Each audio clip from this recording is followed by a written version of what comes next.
designed and aimed at effectively guiding students and parents to chart out the future course of action after school education. It's our pride and pleasure to have in our midst a Delhi-born, well-known cricketer, a right-handed batsman and wicketkeeper who started playing cricket for Delhi in 1993-94. He made his international debut during the 2001 O1 series against Zimbabwe. Presently, he is the head talent scout of the IPL franchise Delhi Capitals. Ladies and gentlemen, please join me in welcoming Mr. Vijay Dahiya.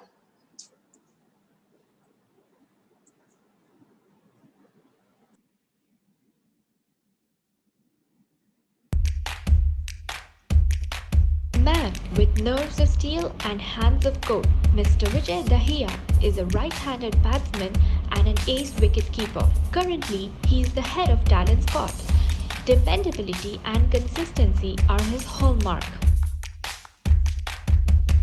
He made his presence felt with the winning catch as a debutant, capacitated to rise to the occasion. He played a pivotal role in winning the Duleep and the Yoyo trophies. He made his presence felt in the Ranji match with 102 runs to credit. He has been a coach for IPL teams, and that's how versatile Mr. Vijay Dahiya is.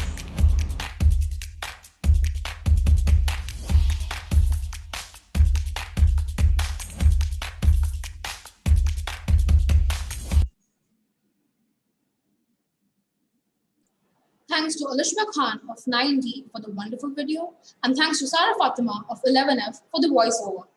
The stage is all yours, sir.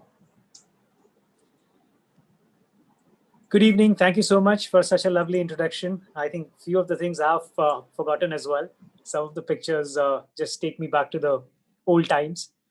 I've requested about having a more of a interactive sort of a thing if people have something to ask me and then go on. We talked about cricket, or maybe in general, if you say sports, about a career in sports and everything. I'm more qualified to talk about cricket. I think if somebody's got anything to ask me, then I can go on from there.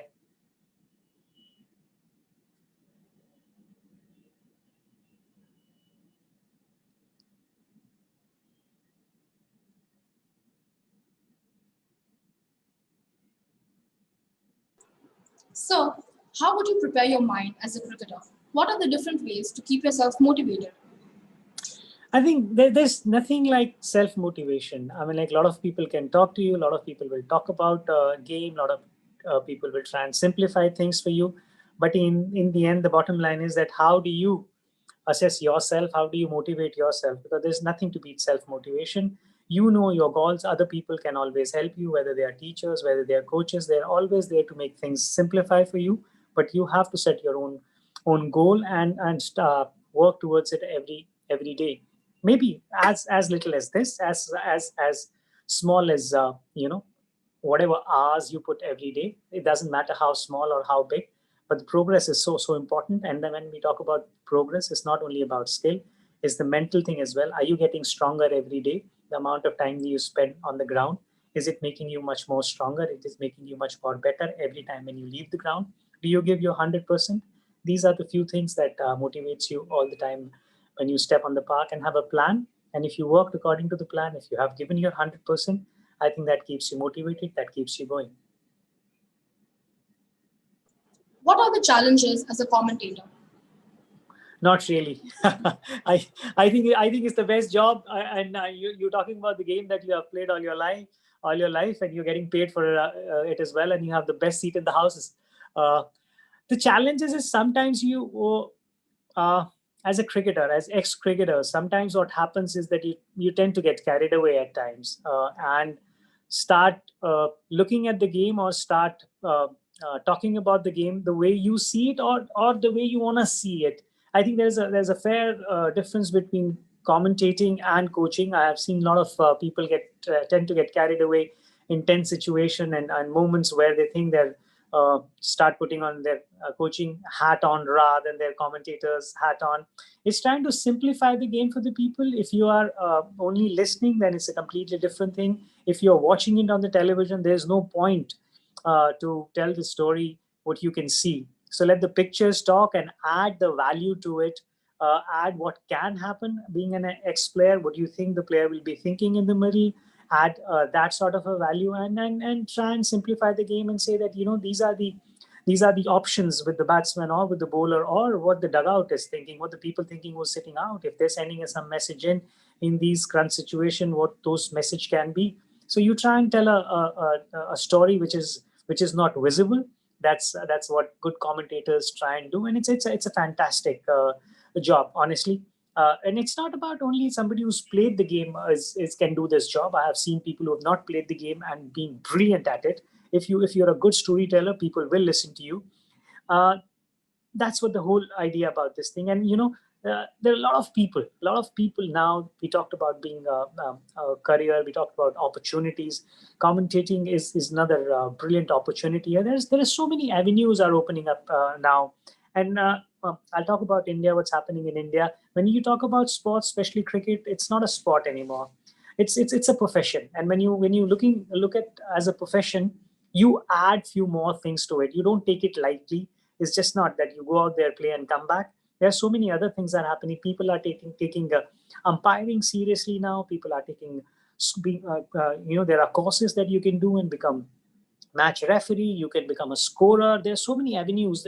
Sports management, and you can become sports managers. You manage a lot of sports people. If you wanted to do that, you can organize a lot of events. So there's so many avenues which is related to it. I mean, like, if you played the game, good enough. That add few more points to you. But if you're not played the game, still there's so much you can do, and commentating is one of those parts that you can do. Thank you, sir. So, according to you, how should children be trained for them to be cricketers? Sorry, come again. According to you, how should children be trained for them to be cricketers? I think the first thing and the most important thing is that you have to give them options. It's about them. It's about the kids. If they really want to play this game, give them the option. Don't ask them to play only one thing. That's what I have learned. That's what I have seen. I've run a couple of cricket academies. The most important thing is the love for the game, that eagerness for the game to come back next day, which makes any coach's life very, very important. If you have that passion that you want to turn up every day, you want to do it more than anything else, half the job is done. You need that enthusiasm, you need that eagerness, and that's how you're going to get better. It's a saying that what you love the most, you get better at it much faster. So if you love this, and if you have the liking, if you have the passion, that's the first and the most important skill thing. You can always catch up. I have seen a lot of people who are brilliant at young age, but the people who are working really hard, have that enthusiasm, who wants to come back every day and give their 100%, catch up with them in a longer run. So it's not only about talent; it's about so many other things. But the passion is for me, enthusiasm, passion is the most important thing that you want to identify in any kid. Thank you, sir. So, does mental fitness play an important role in the game of cricket? Absolutely, absolutely. Not only game of cricket. Look, what's happening all over the world at the moment. Because of this pandemic, everybody has been forced to stay at home. There are few who are struggling. There are few who are trying to figure it out. Everybody's trying to find their own answers. And being mentally strong is an absolutely a must in not only because the things that we are going through in anything or any situation. I can, there's so many examples in this field, in the world cricket as well. There are so many much more talented people not able to deliver in the current situation, and there are others who just flow through those situations because they are so strong mentally. And I've always believed that mental fitness is related to your physical fitness as well. The fitter you become, if I work on my physical fitness, mental fitness becomes even much more stronger. You can sit at home and become mental fit by saying this, okay, I'm going to run 100 meters in 10 seconds or 12 seconds. But if you don't practice that, only mental fitness is not going to do it for you. So you have to go out there in the park and train that as well. So the more you train, it helps you to be much more mentally fit as well. But it plays really, really very important role in today's day and age where you need to be very, very alert and mental fit. And keep backing yourself. That's what you do. That's what happens with the mental fitness, that you keep backing yourself. You don't look outwards. When you're mentally fit, you look inwards, and that's what you need. Not only as a sportsman. I always say sports is part of the society. Society is not part of the sports. So if you're mentally strong, there's so many other things that happen to you in life, and you can tackle them. You can have your own answers. You don't look for anyone else to uh, help you out there. And this is what sports have taught us. When we walk down in the middle, when we are right in the center of the park, we're not looking for our coaches. We're not looking for our parents. We're not looking for our friends. That's where we have to answer, have to find our own answer and perform and get better, or get selected, or go further. I mean, you play junior cricket, from there you get into senior cricket, and then you go on. So nobody's going to help you there. If you're more mental fit, if you're more mental strong, I say fit is a different sort of a word, but if you're more mentally strong, you can go through these sort of a situation. And I think when you're doing well, sometimes the mental strongness doesn't come into the picture. When do you need that most? When you wanted to do something, you're doing everything right, you still then don't get the desired results. That's where you need to be much more mentally strong and keep telling yourself that my time will come no matter what. If I'm doing everything right, it might take 2 days, might take 2 weeks, might take 2 months, but my time will come. And the stronger people always think like that, and their time always comes. Thank you, sir. So, can you explain Yo-Yo test? that was something very interesting going on. What happens, there are some sort of a measure that you wanted to do it about fitness test. Earlier there was a lot of injuries were happening, and for the selection and everything, you wanted to figure it out that if you do certain tests and you pass those tests, a couple of countries have made mandatory. Now others are catching up as well, that you make sure that all your players set a mark and say that this is the benchmark. If you cross that, if you clear that, then we talk about something else. So you put two cones, and there's a tape that which plays, and it goes faster and faster. So you keep running between those two cones. When you cover that distance, it beeps. So you have to be on that one cone at that time. When it beeps, it gives you a bit of a time, and then you start again, and you keep going on. And then you have stage 1, stage 2, stage 3, and then you go till stage 14 and something like that. For a lot of national sites, stage 14 is the least benchmark. You have to at least clear stage 14 to pass that yo-yo test. Thank you, sir. So, what inspired you to be a cricketer? Oh, well, my family. I was the youngest in the house. I have 2 older brothers who were playing all the time. And I think this is the story for most of the houses in India, or let's say in Asia.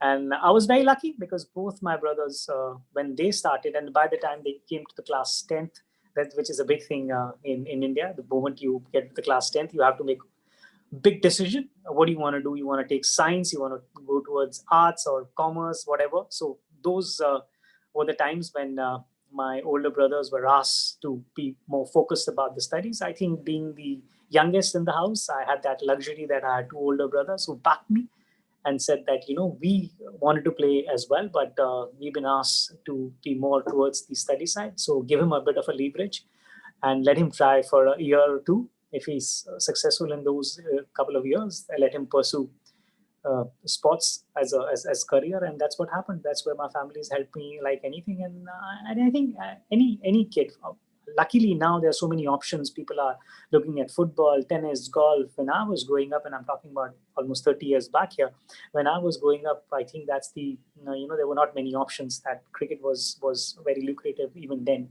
So yeah, everybody wanted to play cricket, and Indian team was on the rise at around that time. We won the World Cup, we won Benson and Hedges, and we were doing well. So yeah, that was the only sport on the television, to be very honest, around that time. Now we are very lucky. There's so many sports channels. They telecast so many other sports, and sometimes it's the influence. Sometimes what you see, what you read, it's influence you what you wanted to do. So every time we put on the television, when we had the television in the beginning, we didn't have the television, so we have to go to the neighbors to watch live matches. So every time you put on the television, all you saw was cricket, and that's what you wanted to do. And I started out like that. A lot of people start like that. I started like that, but I fell in love with it, and I think I'm still in love with it. Thank you, sir. So, what hurdles did you face to get into the Indian team? I think everybody face almost same sort of hurdles. And what's life without hurdles? What's life without challenges? And especially when we talk about India, with so much of population and everybody wanted to just pursue towards one sport, your challenges are much more than what they are right now. I just mentioned that now people are going into different sports, and different sports, people looking at profession as well. Golf is picking up big time. People are playing tennis. Football is doing so well. Kabaddi leagues are happening. So it's a boom time, minus the last couple of months. It's a boom time for sports in India, and people have gone to the other direction as well. The big challenge was that a lot of people were playing it. To stand out in that was always a challenge. And I think what I was uh, able to do or have the support around support system around me who was continuously backing me, to be very honest, to carry on with my thing. And I think I never gave up. There were times when I got selected. There were times when I didn't get selected. I never had the doubt. I continued to play and kept on backing myself. And I think that's how I've been very lucky that things paid off. Thank you, sir. So, what struggles did you face convincing your family to choose cricket as a career? I think I'll be very honest. There was no struggle, like I just mentioned, in a sense, or let's say I was very lucky because I was going through the grades. I played under 15 first time for Delhi, and then I didn't play anything in between. That was a challenging sort of a thing. We have a system here in India that you play under 15, then you play under 17, then you play under 19s, and you go on like that. So I've made my debut for my state, which is Delhi, at under 15. Didn't get many chances around that time, but I was in the circuit. So I was playing local tournaments and everything. People knew about me that somebody is playing, like a lot of other kids were playing. That's what I needed at that time. Then I didn't play anything in between for 3 years, and then I got my chance when I got selected for under 19, and that was my last year as an under 19. I was lucky. I got some runs and got called up for the India under 19 camp. And when I came back from there, I think my state took notice of me, and then went on from there. I had to wait for a couple of years again, but got selected for the Ranji Trophy, which is first class cricket, which is a stepping stone to get into the Indian side. So I played there for a bit, and then not for a bit, quite a long, and then I captained Delhi as well, and got my chance, which came as a blessing to play for India. Thank you, sir. So, what mindset plays important role when you transition from domestic to international cricket? Very good question. Around that time when I was playing, the difference was huge. It was huge because the infrastructure, the standard of what you play at domestic cricket and what you play at international was a big gap. Nowadays, I mean, like when I say nowadays, last 10, 12 years, uh, because of the IPL, that bridge is not that big anymore. I mean, like that gap is not that big anymore. Uh, uh, because all the international players come and play in the IPL. So before playing for India, some of the youngsters get the sense what is international cricket is all about. What is about playing against the best in the business. And the most important thing is that amount of time that you spend with these experienced international players in the dressing room or in the hotel or when you travel or you go for practice with them. It's I mean, like, if you have a learning cap on, you can learn so much by spending time with experienced guys, or try and find all those answers that you don't get it unless until you play for India. So IPL has helped all these youngsters in the last 10, 12 years. When we were playing, like I just mentioned, we didn't face that standard of bowling which was there at the domestic cricket and international. So that gap was very, very big. And that's why there were some people who played really well in domestic but couldn't find their feet at the international level. And I think that was one of the biggest reasons. The difference was too much. Thank you, sir. So, how do you see the future of Indian cricket in concern with IPL? Well, IPL is a completely different identity than the Indian cricket. A lot of Indian boys get picked because the way they play in the IPL, they become a household name, and that creates a bit of an aura for them that they shouldn't be. They should be in the Indian side as well. They're completely two different things. When you want to play for India, it's I think it's booming. Sports is booming, like I mentioned earlier.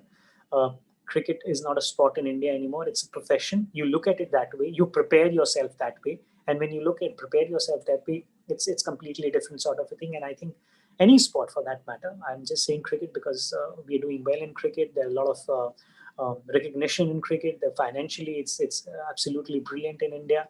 So yeah, a lot of people talk about cricket, but everything is picking up as far as India is concerned. All the sports are getting a lot of limelight. Thank you, sir.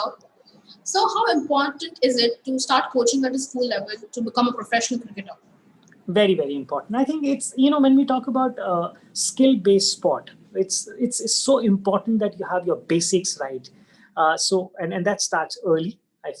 If you're working and some people are working on your basics, is so very important. I'm not saying changing the game. I'm not saying where coaches try and force themselves in a way that they completely change your game. Natural instinct or natural, whatever natural that youngsters have, natural game or natural style needs to be there. Try and add on with it.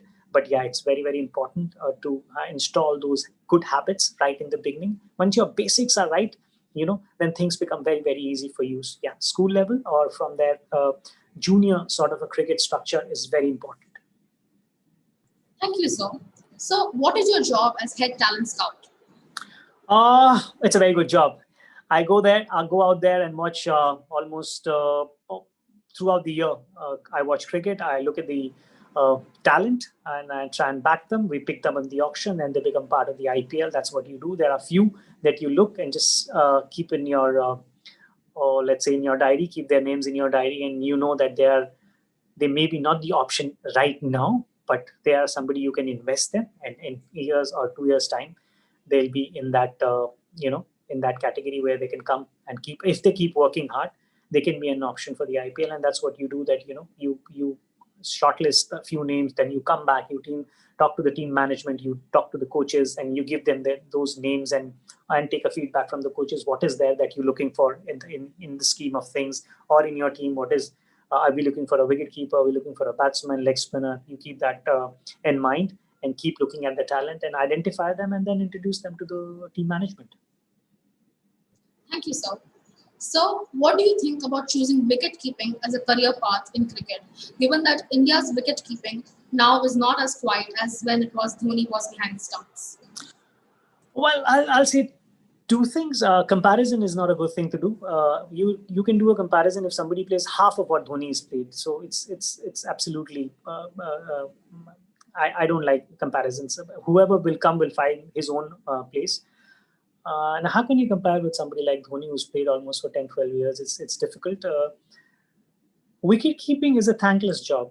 You cannot make anyone a wicket keeper. It's something that if you want to do it, then only go ahead and do it. There are stories that somebody asked Mahendra Singh Dhoni to do it, and then he became a wicket keeper. But he was good at it, and he went on to become even better when he played for India. And when he retired, there was a lot of difference in his skill. And this is what happens. You keep getting better even at the highest level. And that's what he's done. And that's what he's shown, that it's possible. And that's what you need to do in this game. But yeah, wicket keeping is very, very important job as far as the team sport is concerned. He's somebody who's right in the middle.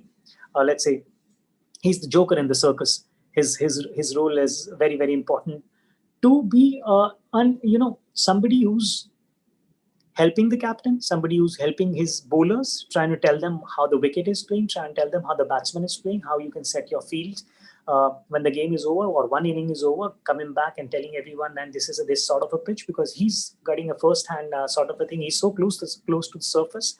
And sometimes it helps the bowlers, try and tell them that you can change your angle, you can bowl like this to a certain batsman or something like that. So whether they nominate him or not, but he's a vice captain of the side anyways, to help his captain. Thank you, sir. So, do you ball spin or pace? Sorry? Do you ball spin or pace? No, as a wicketkeeper, I don't bowl, I receive. Okay. So, how can somebody start a career as a commentator without a high-level participation in cricket? Mute the television, watch a game, and try and do it. Try and do it from your way, and then watch the same game. Try and record that thing and watch the same game and see what other people, how the experts are doing it, and how you are doing it. And do it in a class game, do it in a college game, do it in a colony game. Try and do it if that's how you want to pursue in it, because the people who wants to play and become better, they are practicing. So there's no other practice for no academy for commentators or something like that. So that the kind of hard work, or that is that's the kind of practice that you need to do on your own. So find a way to do it as regularly as possible. Having the same sort of a game, you call that game, and then listen to the experts how they have called that game. So these are the few things that you can do if you want to pursue as a commentator in any sport. Thank you, sir. So, what is the process of making cricket as a career? Well, you just mentioned when in your opening line about the opportunities. I think any sport give you opportunities every day. That's the beauty of a sport. Every day you get some sort of an opportunity. It's, I think, cricket. I'll talk about cricket because you asked me that. Any sport gives you a lot of opportunities in today's day and age. There's so many leagues happening all over the world. Uh, people are looking at you. It doesn't matter. You just said about talent scout. There are talent scouts who are looking at you everywhere and anywhere if you're playing. And if you're good, especially good, people will talk about you. People will get notice of you. Yeah, you can take it as a career, but the advice from me is that even if you want to pursue those like anything, never ever neglect your studies. You cannot put all your eggs in one basket, and I have seen it, and I have personally seen it. The people who are very good at sports will always be good or smart with their studies as well. So not on the cost of your studies can you just get completely into sports. So you have to have a backup as well, because when we talk about sports, the shelf life is very limited as a sports person. If you don't make it kind of early, then it becomes very, very difficult. So you have to have something to fall on to. Yeah, you can take cricket as a career. There are many options, not only as a player, like I just mentioned earlier as well, scorer, commentator, match referee, you name it, and their options are there. But please don't neglect your studies at any cost. Thank you, sir. So, how do you manage yourself during injury or when you are out of team? How do you come back with the same vigor? Well, there's a difference. If you really wanted to come back, you try and speak to the people and try and figure out what went wrong. If you think that something went wrong from their side and you think that you have done everything you could have done, when you speak to yourself honestly, when you look at the man in the mirror, you get the answers. You know that answer, that this is went wrong. You work on that. You work harder on that, and you come back even better. That's the only way to play any sport, and that's the only way to get back in life as well. Whatever is bothering you, don't run away from it. Run towards it, and then try and figure it out. Have your answers. If it's your fitness, work even harder. If your skill base, work even harder. If somebody wants you to score 100, try and get that. Try and do whatever the demand is, and try and give 110%. Thank you, sir. So, sorry, sir. If a coach suggests to the parents that the kid is having a good potential to become a cricketer, what is your advice to the parents? If they believe in that coach, that's another thing. I mean, like, if I'm like, a lot of people, it's a tricky one in a way that the people who are judging and saying that somebody is good, is he is good enough judge to let you know this honestly? Because sometimes what happens is that 1 or 2 year out of someone's life can be very, very important if you're good enough and you say that you can catch up. So I've seen so many times that somebody is not that good, but a good coach will see something and work on that, and those kids can be completely different in a couple of years' time. So yeah, if somebody thinks, the coach thinks that he's got something special, he's got something extraordinary, I think parents should listen to it, and then try and have that time frame as well, with having a conversation with the coach and try and figure it out. If the kid is 10 or 12, you need to figure it out with the coach that progress, let's monitor the progress for next 6 months, or you think we need to give it a year. And if you do that, and if you see those results coming in, I think then the parents will definitely get encouraged and back the kid and back the coach as well, who's saying that he's got something special. Thank you, sir. So, what are some tips for right-handed batting? It's normally you give tips if somebody is having a problem, sort of a thing, that what is the tips for if this is the problem, if somebody is getting the basic things is that whoever you're working with, whoever your coach is, try and listen and have a lot of questions. Try and be satisfied when you ask something, it might take time. Your coach might get a little irritated as well because he's looking after a lot of kids. But have patience and be satisfied and get the answer that you want. Don't never walk off. Maybe 1 day, 2 day, never walk off with the half sort of an answer. If you're struggling with something, or if something is challenging you by doing again and again, and if you're not getting the desired results, it's very, very important not to skip that part. It's so important. Just hang in there, keep asking your coach, how can I get better, what I need to do, because in the end it's an individual thing. As a coach or a teacher can tell you what needs to be done. In the end, it's up to you. It's the hard work needs to be done by you. So it's all come down to you. People can inspire you, but in the end you need to do that thing. So it all come down to you. If something is bothering, get the right sort of an answer and keep working on that. Thank you, sir. So, how do you get the patience to defend the ball every time when we always want to hit sixes or fours? I think you play according to the situation. I mean, like, if we need 10 runs and over, no coach is gonna tell go and defense. It's you play according to the situation. Yeah. When we talk about basics, basic starts from there. You try and teach the kids how to defense first, because drive is an extension of defense. So you want to have the right sort of a basic. That's number one thing. You asked me earlier as well, and I say in the beginning you need to work.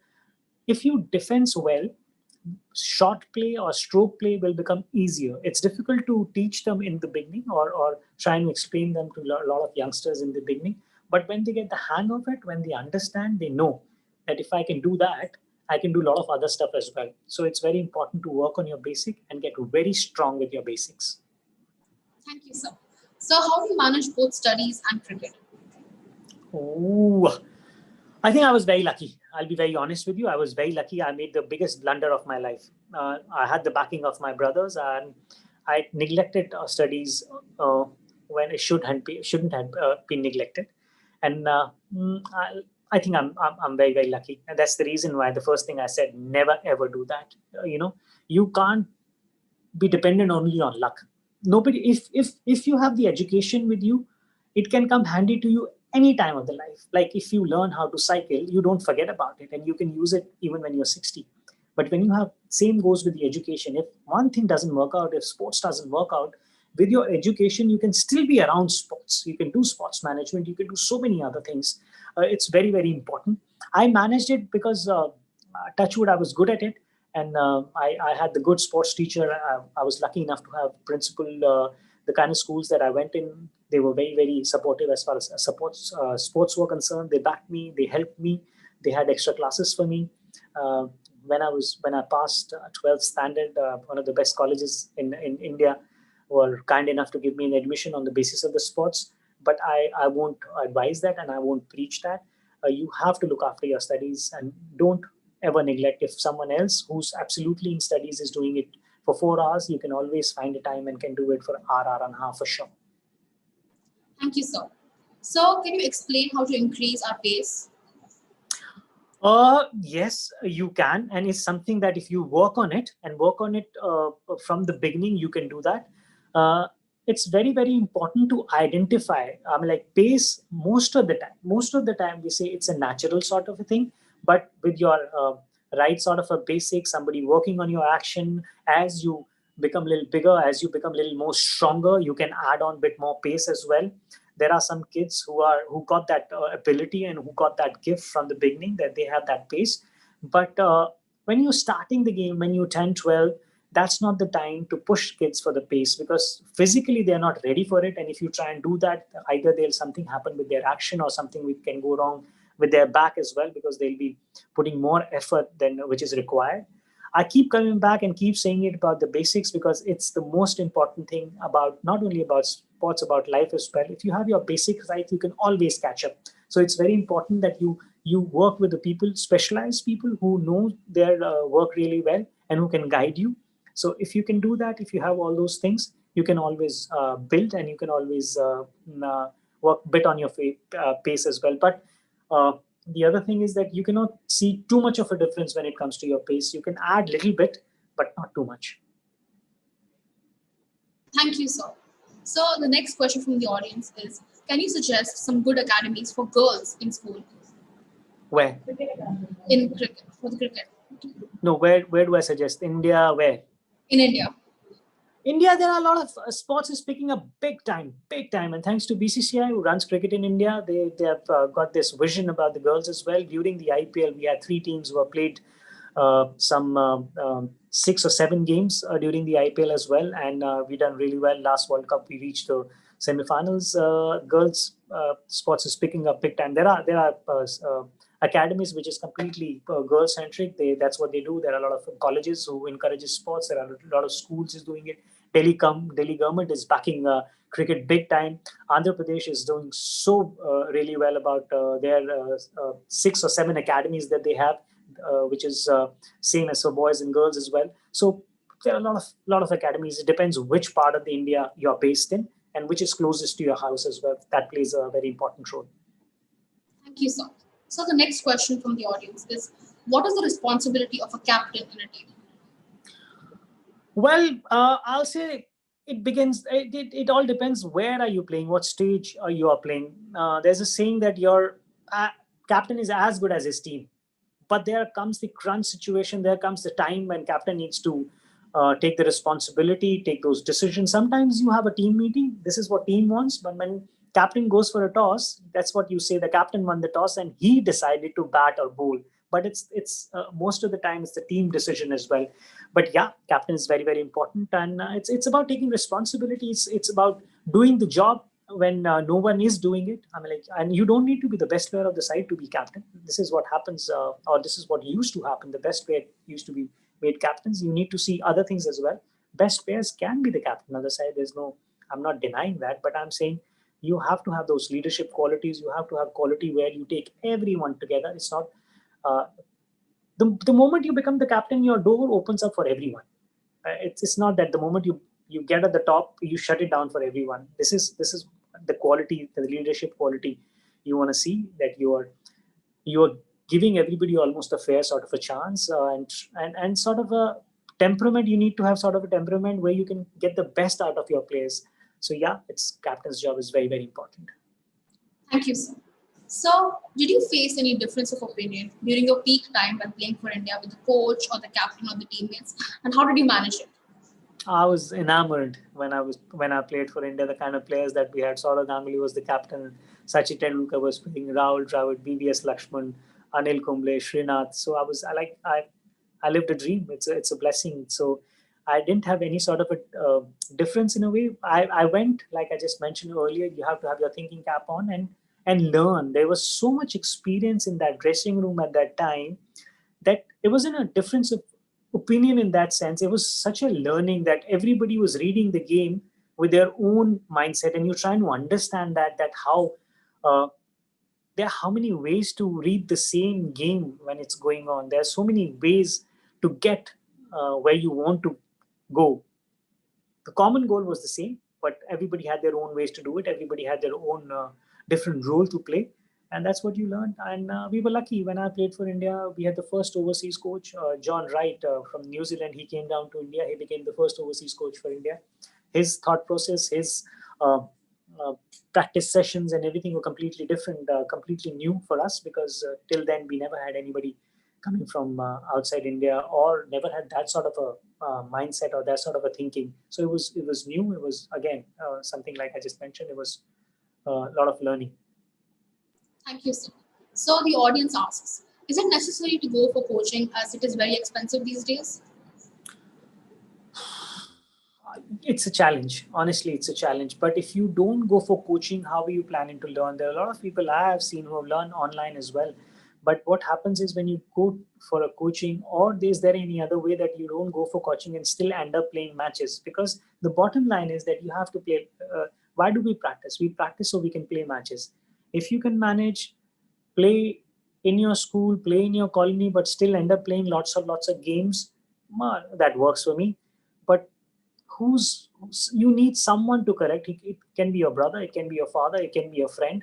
But if something is going on wrong, somebody needs to figure it out for you, that this is going wrong. And if that happens in the beginning and that becomes your habit, then it becomes very difficult to correct that and try and do something else after that.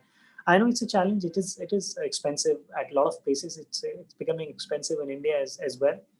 But if you can play matches and have your own answers and excel in your matches and keep doing that, maybe you can get away with it. But somewhere you definitely need to go and figure it out what's going on with you. Thank you, sir. So, how has Indian cricket changed over the years? Big time, big time, and it's changing, and it will keep evolving. That's what I said. That even any for that matter, any country doing well in any sport is ever evolving. There are so many new things coming in every sport. If I say cricket, if I look back 10 years or 15 years ago, the outfield were not that good, so we didn't have good fielders. Physical fitness was not taken that seriously. Nobody talked about the mental side of the game. Nobody talked about that this can be a profession. There's so many things have changed, and that's the reason why with IPL coming in, the new openings are opening up for you. With other things that related to this sport now around, so much is happening. Thank you, sir. So, which IPL team do you prefer? Play or be a part of support staff or what? As a supporter, as a watcher? You see, I worked with KKR for 6 years. We won 2 championships. We started from the scratch. That was fantastic that you were part of the journey. I was assistant coach there for 6 years. That was beautiful to be part of that side because when we joined there, we were number 8. And then all of us, the team management, have had what they were on the same page, worked really hard, worked together, and won 2 championships. That journey was phenomenal. I was this year I was with Delhi Capital. I had 1 year contract with them. It was very, very good. We reached the final first time in 13 years. Again, it's about the journey. It's not about the destination. I had some really good journeys with the team. As a coach, first time coach for Delhi Ranji Trophy team, we won Ranji Trophy after 16 years. That was another a brilliant moment for me, and I think I cherish that more than the IPLs as well, because that is something that you spend almost six months with the team. You can make a difference around that time. You can work on certain things and then see the results. So that is something that Delhi winning Ranji Trophy is personal favorite for me. Thank you, sir. So, what kind of qualities do you look for in a cricketer when you're making a part of the team? I think if it's different sort of qualities at different age group. Like I just mentioned, if we are picking up for the IPL, sometimes you pick it up for the IPL with the mindset that is this guy ready to deliver for the same year, or if you look at the guy with the mindset that he is an investment. If you can invest 1 year in him, he can deliver the next year. If we're picking up, let's say, for under 16 skill, you definitely look at the skill base and especially have that sort of a patience and know that if you work with certain individuals, they're definitely going to get better. Discipline is very, very important on and off the field. That's another thing when you're picking up junior creators that you look at, and their commitment and the enthusiasm and commitment. Yeah, these are few things that you start looking from the junior age, and it goes on from there. Thank you, sir. So, do you really think the IPL players can get motivation without the audience in the stands during the COVID-19? I think it was a challenge. But look at the brighter side. Look, there was nothing happening, and still BCCI were able to host such a huge tournament at this scale, where everyone, all the cricket playing nations, they have sent their players there. It was a big, big, big hit. It was challenged, but everybody were looking on the brighter side by saying that this is our bread and butter, and we have given the opportunity to do it. If you look at the television audience, the number this year was phenomenal. And I think it lifted the mood in India big time. You were struggling 6-7 months, nothing to see. People were stuck at home. And suddenly IPL comes with sort of a show which has been put on by all 8 teams.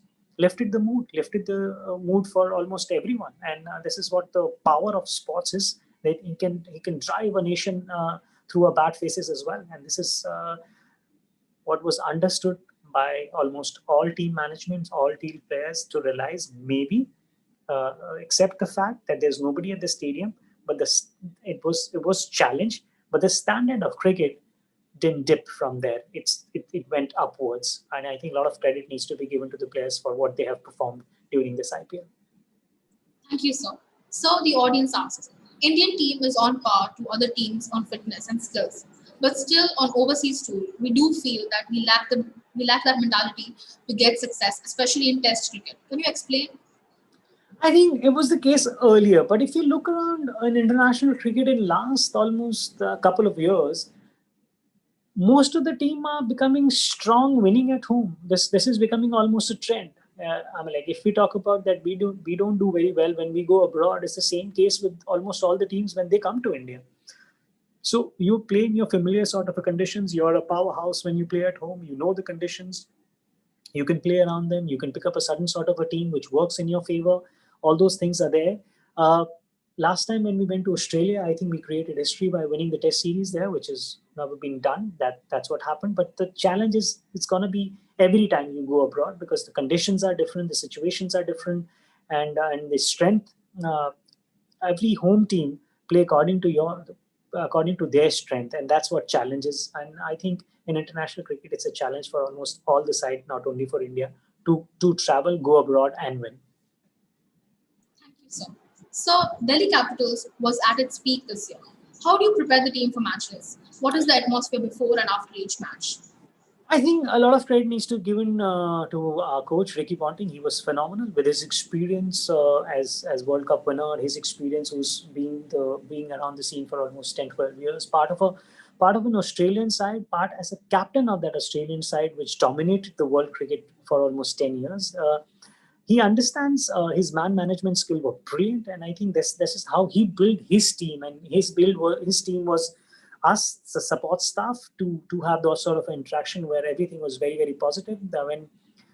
Whenever there were challenges, I won't say problem. Whenever there were challenges, they were identified and dealt, and communications were brilliant. I think I'm sure all other teams do that as well. But sometimes when you're on the road, I think we started off really well. We didn't have a good run in the middle of the tournament, but that's where the character, that's where the strength of the group was tested. That's where, like I just mentioned, the coach came into the picture big time. Ricky, I think he worked really well at that time, and he made sure the mood of the team, the mood of the dressing room, the atmosphere at the practice sessions were upbeat, were positive, and feedbacks were positive. We addressed the challenges, but everything was very, very positive, and that's how we came out of there and win few crucial games and get into the finals.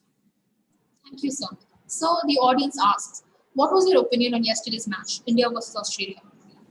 I think they were too strong. They started off really well. With Hardik Pandya not bowling, it's going to be a challenge for India because we'll be playing with only five bowlers. And if we don't take early wickets, it's going to be a big, big challenge. And with Warner and Smith coming back to Australian side, they're a very, very strong unit, especially playing at home. But the other side is that what do you want to take positive out of that game? We were 104 for 4, but still we end up making 300 runs. That's a plus point, that you lost your top 4 players, but still end up with 300 runs. And I think they take a heart from there. And I believe that we have a very, very good unit. And I think our bowling is top class. They had an off day, or let's say give credit where it's due. Australians played really well. Every day is not going to be the same. And I think the Indian team will try and make a strong comeback in tomorrow's game. Thank you, sir. So, the next question from the audience. How do you feel about Dhoni's retirement from international cricket? I think we should enjoy his retirement. I think the way he's played, the joy that he's given to the Indian supporters, spectators is phenomenal. He's a household name. I think he's whenever we talk about Indian cricket, his name will be mentioned and his name will be celebrated. I look at that way. He's given all his whatever his best is given to the Indian cricket, and that's how we need to look at it and respect his decision as well. A lot of people are saying he went on for too long. A lot of people have said he should have carried on. This is what happens when you have too many people in the country, and almost everybody is an expert here. People will keep saying that, but I believe that individual calls need to be respected. But there's no doubt about that. His whole career, his whole achievements are phenomenal. His name will always be talked about whenever Indian cricket will be mentioned. Thank you, sir. So the next question. Can you please suggest some good cricket academies in North India, Dehradun? North India, I think, a lot of in North India, Himachal Pradesh got their own setup, which is a state-run cricket academy. So is Punjab is doing. They got their own academies. Haryana, Delhi got a lot of cricket academies. I think it all come down. It's very difficult to say that which is the best. It need to be understand what is the requirement, what is the age group, what are we looking for, and unfortunately, we still need to wait and watch for next 6 months, at least 3 to 4 months for sure, how the things will plan out, how the things will turn out because of the COVID situation. It's not going to be straight away that you see same amount of kids coming back to the academies. But there are a lot of academies one can find out on the can Google and find out, and according what suits them. I believe sometimes if you're a young kid, you don't need to go travel for a couple of hours to get to an academy. You can pick something which is close to your house. The time that you're saving on traveling can be used or utilized on the ground. So just try and figure it out which is close to you and make the best of that time. Thank you, sir. So, what do you think about present day Indian wicketkeeping? I think when we talk about Test match cricket, Riddhiman Saha is one of the best in the business. I consider, even when Dhoni was playing, I considered him as the best wicketkeeper in India. His hands, his glove work is phenomenal. He's one of the best. I think he's one of the best in the world when it comes to Test match cricket. Keeping to spinners in India is not an easy job. It's you need skills, and his skill set is top class. When we talk about white ball cricket is 50 over in T20 cricket. The demand of a wicketkeeper is completely changed. You need a wicketkeeper who can bat and who's considered as an all-rounder in the side. So sometimes you try and make compromise with his wicket-keeping skill, which can be covered up with his batting skills, because most of the wicket-keeper in the world who are playing T20 cricket or 50-over cricket are phenomenal batsmen as well. So yeah, in that sense, there you make a little bit of a compromise. But as far as Test match cricket is concerned, Saha is phenomenal. Thank you, sir. So, the last question for the afternoon. What, in your opinion, does Team India need to do differently for the upcoming matches?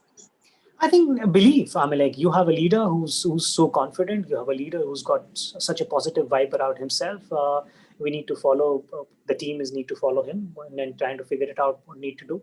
And I think that's if they play to their potential, that's the most important thing. Every time you go out there and play in these kind of situation, if you do your job, it's a team game played by individuals. If every individual play his part, and you get the desired results. So that's what they need to do when come tomorrow. Go out there and go with a positive mindset. I'm sure they'll be going with a positive mindset. There's no doubt about that, and back themselves and enjoy the game. Thank you so much for your brilliant answers, sir. A gentle reminder, dear audience, to kindly fill in the feedback form which is posted in the description box. Dear audience, that brings us to the close of this afternoon session, and it's only appropriate to close with a word of thanks. Gratitude is the fairest blossom which springs from the soul, and if the only prayer you ever say is thank you, that will be enough. On behalf of Indian School Muscat, I stand before you to propose the vote of thanks. A very good afternoon, one and all. As we draw to the culmination of this stimulating session, I'm deeply honored to propose the vote of thanks. Let me first express our heartfelt gratitude to His Majesty, Sultan Haitham bin Tariq, for his magnanimous benevolence showered on the Indian diaspora in the Sultanate of Oman. May the Almighty bless His Majesty with abundant blessings. We wish to express our heartfelt thanks to Mr. Vijay Dahiya, the well-known cricketer and the head talent scout of the IPL franchise Delhi Capitals. Your illuminating ideas and distinct vision most certainly ignited the young minds and empowered them with much more clarity to gain for their future prospects. Thank you very much, sir. It was my pleasure. Thank you so much. It was so nice talking to you. Wholeheartedly, I thank the chairman, Dr. Baby Sam Samuel, and the members of the Board of Directors, Indian Schools in the Sultanate of Oman, Mr. Ajay Kumar Pillai, President, and members of Indian School Muscat Management Committee, our Honorable Principal, Dr. Rajiv Kumar Chauhan, Presidents and members of all Indian School Management Committees in the Sultanate of Oman, Principals, Vice Principals, Assistant Vice Principals, Supervisors, Coordinators, Heads of Departments, Teachers, for their support and guidance for organizing such an event. Your presence made the session all the more gratifying. Thank you, sirs and ma'ams. Sincere thanks to those who work behind the scenes and all those we might have forgotten. Thank you one and all for the grand success of Avenue 2020. Signing off for now, this is Ishisha Java of Class 11I from Indian School Muscat. See you at 4:30 for the valedictorian function. Please remember, it's Oman time. Join us there and you will know how we at Indian School Muscat made it till then. Stay safe.